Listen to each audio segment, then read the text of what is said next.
todos, bienvenidos a Penalistas, trabajando por una justicia de calidad. Este programa es producido por la unidad del equipo técnico institucional de implementación del nuevo Código Procesal Penal del Poder Judicial de Perú. Y hoy estará con nosotros el doctor Edín Campos Barrenzuela, él es juez superior de la Corte Superior de Justicia Penal Especializada. Él nos hablará sobre la suspensión de derechos en tiempos de pandemia.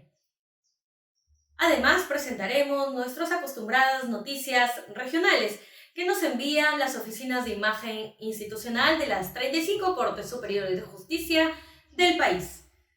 Quédense con nosotros, esto es Penalistas.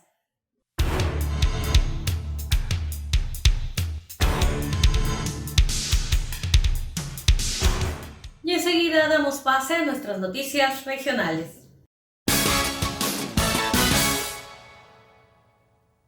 Desde el 3 de agosto, el tercer tramo del Código Procesal Penal entró en vigencia en el Distrito Judicial de Lima Norte, convirtiéndose en la primera corte en aplicar las 3 fases de implementación del Código Procesal Penal en Lima y la provincia del Callao. Actualmente es la segunda más grande del Perú. Cuentan con sedes en Los Olivos, Caraballo, Independencia y San Martín de Porres. Son 17 órganos jurisdiccionales que beneficiarán a 2.300.000 habitantes.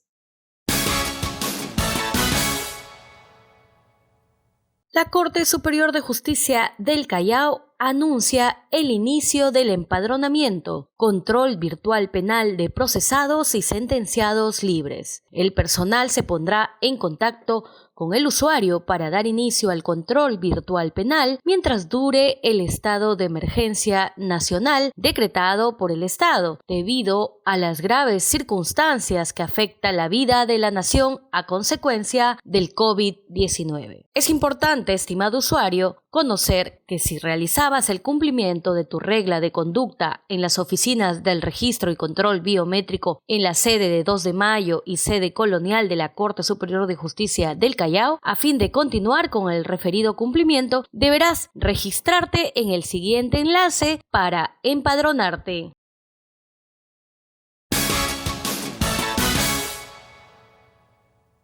La Corte Superior de Justicia de Puente Piedra Ventanilla anuncia: si venías realizando tu control biométrico, ahora debes ingresar al siguiente link, llenar el formulario de empadronamiento, que es obligatorio, luego dar clic en la opción enviar y quedarás registrado. De esa manera, accederás al aplicativo Control Virtual Penal. 3 integrantes de la banda criminal Monos de Piedra Lisa permanecerán 9 meses en prisión preventiva. 2 de los imputados se encuentran no habidos y se dispuso su ubicación y captura inmediata a nivel nacional. El 10º Juzgado de Investigación Preparatoria de la Corte Superior de Justicia del Callao, a cargo del juez Julio Castillo Rodríguez, resolvió 9 meses de prisión preventiva para Mauricio Lazo Cóndor, de 51 años, Paolo César Lazo Ocampo, de 33, y Henry Zúñiga Caneaguaire, de 30 años, por el presunto delito contra la vida, el cuerpo y la salud, homicidio calificado con ferocidad en agravio de Antonio Estefano Nolasco Rivas Plata, y por los presuntos delitos contra la tranquilidad pública, banda criminal, y contra la seguridad pública, uso o porte de arma de fuego.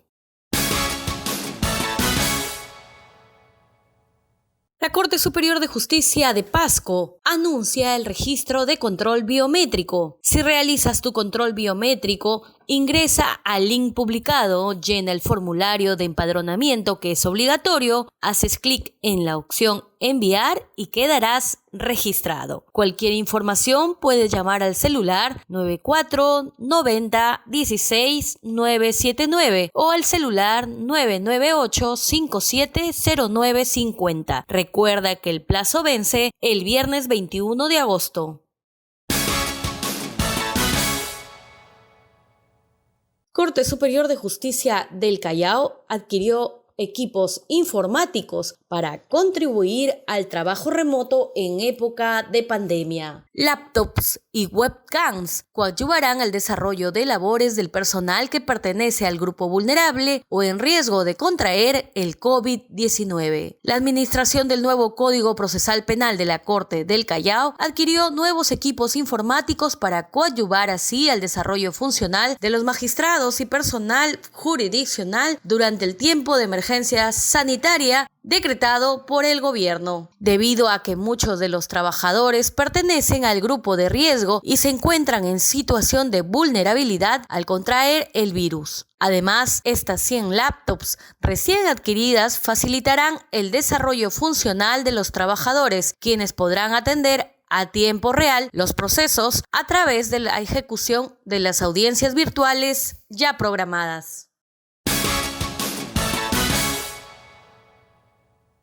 Este 4 de septiembre, la Corte Superior de Justicia de Lambayeque presenta importante libro denominado 100 años de historia, a cargo del doctor Francisco Tábara Córdoba, Óscar Manuel Burga Zamora y el doctor Edwin Figueroa Gutarra. La actividad se realizará a las 5 de la tarde vía Facebook oficial de la Corte Superior de Justicia de Lambayeque.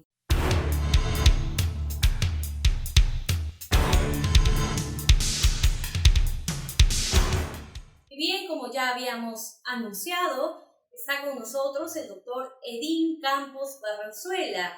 Él es juez superior de la Corte Superior de Justicia Penal Especializada. Él nos hablará sobre la suspensión de derechos en tiempos de pandemia. Como ya es de conocimiento público, el Poder Ejecutivo, mediante Decreto Supremo 135-2020 de la PCM, prorrogó el estado de emergencia en el ámbito nacional y, en su consecuencia, suspendió el ejercicio de algunos de los derechos constitucionales relacionados a la libertad y a la seguridad personal. De esta misma forma, se ha dispuesto también que la cuarentena sea focalizada en algunas regiones hasta el 31 de agosto y se dispone el aislamiento social obligatorio en Arequipa, Junín, Ica, Huánuco, San Martín, Madre de Dios y Ancash.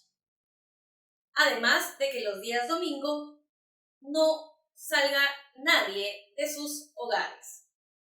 Bien, doctor, bienvenido al programa. Muchas gracias, Alejandra. Para mí, la verdad que es un gusto estar aquí en este programa Los Penalistas de Justicia TV. Quiero en principio agradecer al presidente del Poder Judicial, a don José Luis Lecaros, por esta gentil invitación, así como también al presidente del equipo especial del nuevo Código Procesal Penal, al consejero Gustavo Álvarez, también por esta invitación. Y dispuesto a las preguntas que consideres conveniente. Y de inmediato vamos ya a la primera pregunta.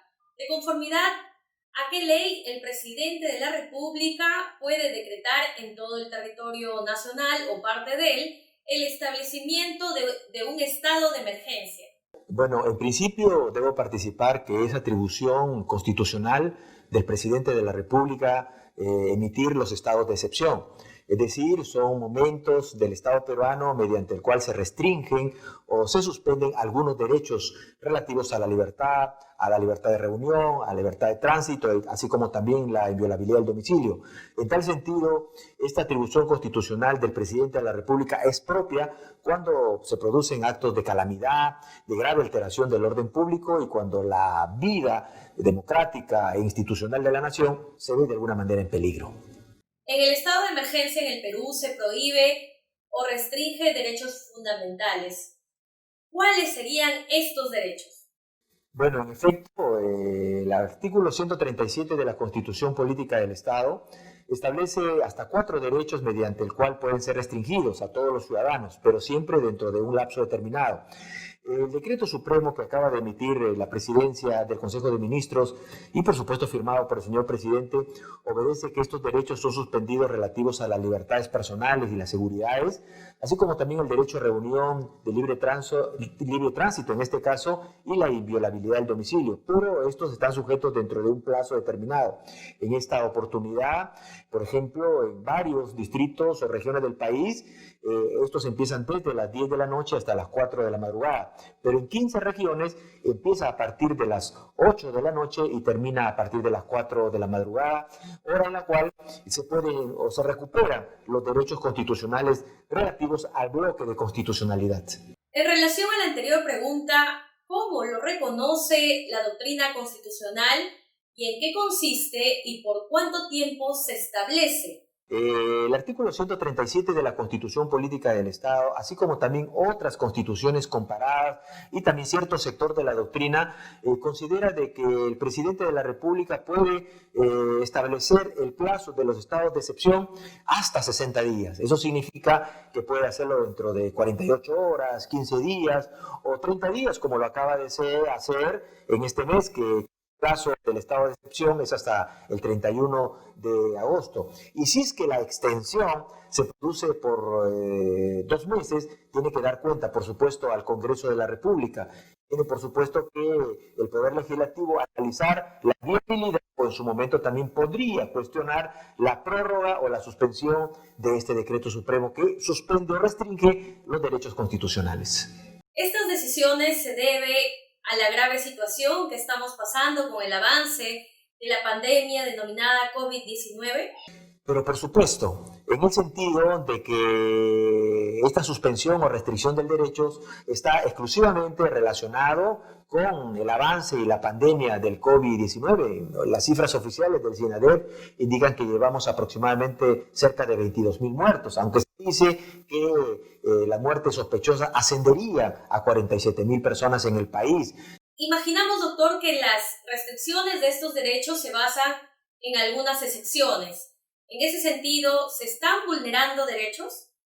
Bueno, de lo que se pretende en esta oportunidad es de que durante el tiempo en el cual se restringen o se suspenden los derechos, vale decir, desde las 10 u 8 de la noche hasta las 4 de la madrugada, según la región donde nos encontramos en estos momentos, estos 4 derechos solamente se encuentran suspendidos, pero los demás derechos relativos, por ejemplo, al derecho al del bloque constitucional, como el derecho a la vida, el derecho, por ejemplo, a la integridad física, psíquica, el derecho a la nacionalidad, el derecho al debido proceso, el derecho a la tutela jurisdiccional efectiva o el derecho al irrestricto derecho a la defensa propiamente dicha, no se suspenden, sino por el contrario, solamente son estos 4 derechos y por supuesto requieren de la participación también del representante del Ministerio Público. Conforme a lo dispuesto en el artículo 137 de nuestra Constitución Política, el plazo del estado de emergencia no debe exceder de 60 días. Su prórroga requiere nuevo decreto supremo. ¿Cuál es el procedimiento y a qué se debe esto? Bueno, en principio debemos indicar de que tan pronto como el presidente de la República emite el decreto supremo de la prórroga, que puede ser de un día hasta 60 días, por supuesto que el término del mismo tiene que evaluarse para ver la posibilidad si es que estamos frente a una continuidad de la prórroga del estado de emergencia, y todo hace indicar que, por ejemplo, desde el 31 de agosto, fecha en la cual concluye la vigencia del Decreto Supremo 135-2020-PCM, es probable que se prorrogue nuevamente el estado de emergencia, toda vez que con la presentación del Premier en el Congreso de la República y con el voto de confianza se ha especulado la posibilidad de que vamos nuevamente a retornar a la cuarentena focalizada, y es más, se habla de la posibilidad de que los días domingos se van a restringir algunos derechos. Eso importa, por supuesto, que se va a evaluar los plazos y es posible que la vigencia o prórroga de los estados de emergencia pueda hacerse hasta fin de año, pero eso requiere la dación de otro decreto supremo. Está claro que transitar libremente en las calles ha quedado suspendido. En ese sentido, ¿el derecho a la inviolabilidad de domicilio también? Bueno, efectivamente, no solamente el derecho a la libertad de reunión, a la libertad de tránsito, ni las libertades públicas, el derecho a la inviolabilidad del domicilio importa que también quedan suspendidas. Significa que durante ese lapso, si los efectivos de la Policía Nacional o del Ministerio Público detectan que, por ejemplo, en un domicilio hay reuniones sociales, existe lo que se llama las fiestas COVID, o hay una aglomeración de gente que importa una transgresión al derecho de reunión, por supuesto que la Policía Nacional y los representantes de las Fuerzas Armadas no necesitan el permiso de un juez penal para los efectos de ingresar al domicilio. Pueden ingresar al mismo y después hacer las actas restrictivas, pero para eso tienen que respetar, por supuesto, los derechos fundamentales de las personas intervenidas. Doctor, explíquenos entonces qué tipo de reuniones son las que han quedado suspendidas. Derecho a reunión, entonces el derecho a reunión importa la convocatoria de 2 o más personas, pero esa convocatoria está relacionada a que no necesariamente pertenezcan al núcleo familiar donde se encuentran habitando habitualmente las personas, sino importan que haya una reunión, por ejemplo, que llega el vecino, llegan los amigos, llegan los compañeros de trabajo, y entonces cuando ya vemos una aglomeración que pone en peligro la transmisión o propagación del COVID-19, la policía o los efectivos de las Fuerzas Armadas están habilitados dentro de ese lapso, es decir, desde las 8, 10 hasta las 4 de la madrugada, pueden ingresar al domicilio sin permiso o autorización del juez penal competente. Doctor Edwin Campos, hablando de derechos suspendidos o restringidos, ¿qué opina usted sobre el cese de las prisiones preventivas para evitar el contagio del COVID-19 en los establecimientos penitenciarios? Bueno, también es un tema muy interesante porque se han promulgado 2 decretos legislativos, el 1513 y el 1514, mediante el cual se propone que exista una masiva excarcelación de internos entre procesadas y condenadas, porque quieras o no, si nosotros estando en nuestro domicilio, estando en libertad, de alguna u otra manera nos cuidamos, dadas las recomendaciones por parte de la Organización Mundial de la Salud, en la cual debemos tener mascarillas, usar alcohol, ahora el protector facial, y debemos tener una distancia de 1,5 metros a 2 metros, y hay un cuidado muy importante dentro del seno familiar, y también cuando concurrimos al supermercado, a la farmacia o de repente a un centro financiero, con mayor razón los centros de propagación son los establecimientos penitenciarios. Es ahí donde, por ejemplo, se vienen realizando muchas enfermedades, y por eso es importante que con la dación de estos decretos legislativos lo que interesa es de que se presenten los ceses de prisión preventiva, y por supuesto de oficio el juez penal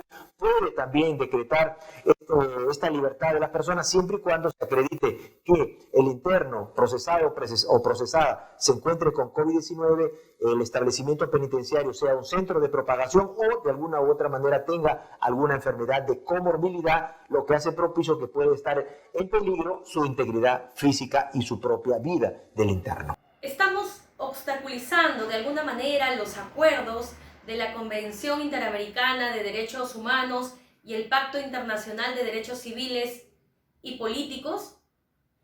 ¿Qué hacer al respecto?